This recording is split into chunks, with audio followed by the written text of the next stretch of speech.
চৈত্র মাসে নবরাত্রি পুজো আজ থেকে শুরু হলো। আজকে এমনিতেই অমাবস্যা, বৃহস্পতিবার, আবার নবরাত্রি পুজোর প্রথম দিন। তো সবটা মিলিয়ে আজকে দিনটা কেমন কাটলো চলো এবার শুরু করা যাক। সকাল সকাল আমি এখানে রেডি সেডি হয়ে লাল টুকটুকে বউ সেজে একদম চলে এসেছি মন্দিরে। আজকে নবরাত্রির প্রথম দিন, অমাবস্যা, আবার বৃহস্পতিবার, তাই আজকে দিনটা কিন্তু খুবই গুরুত্বপূর্ণ।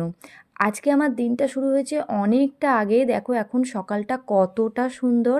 সকাল সকাল যেহেতু আমার পুজো পাঠ শুরু হবে, তাই আজকের বাজারটা পুরোটা আমি করেছিলাম, যাতে আমার প্রয়োজনীয় যে সমস্ত জিনিস লাগবে আমি একদম গুছিয়ে আনতে পারি। এই পুকুর পাড়টা দেখে না মনটা একদম ভরে গেছে।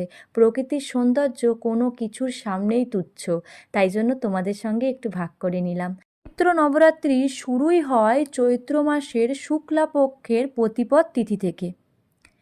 এই সময় 9 দিন যাবৎ দেবী দুর্গার 9টি রূপের আরাধনা, উপাসনা, উপবাস ও ঘট স্থাপন হয়ে থাকে। আজকে যেহেতু নবরাত্রির প্রথম দিন, তাই আজকের দিনেই ঘট স্থাপন থেকে শুরু করে মাকে প্রতিষ্ঠিত করা ও মাকে আহ্বান জানানো সমস্ত কিছুই কিন্তু আজকের দিনে করা হয়। প্রথম দিনে দেবী দুর্গার প্রথম রূপ মা শৈলপুত্রীর পুজো করা হয়। মা যেহেতু হিমালয় কন্যা, তাই দেবী পার্বতীর এই রূপটি শক্তি ও পবিত্রতার প্রতীক। এই দিনে কলস বা ঘট স্থাপন করে দেবীর পুজো করা হয়।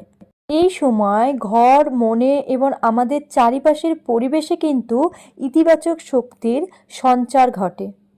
পৃথিবীর সমস্ত সৌন্দর্য, সমস্ত সুখ, শান্তি, সমস্ত কিছু একদিকে, আর আমার কাছে মায়ের পুজোর শান্তি একদিকে।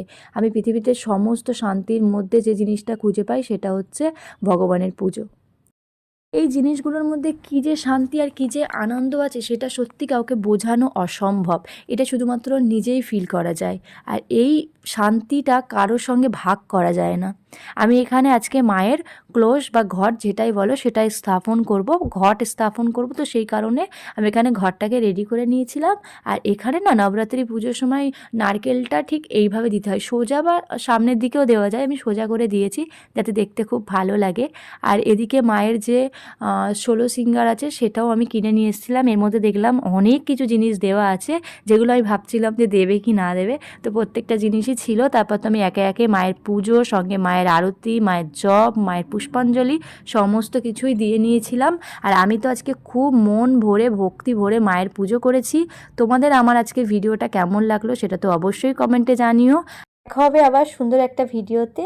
জয় মা দুর্গা।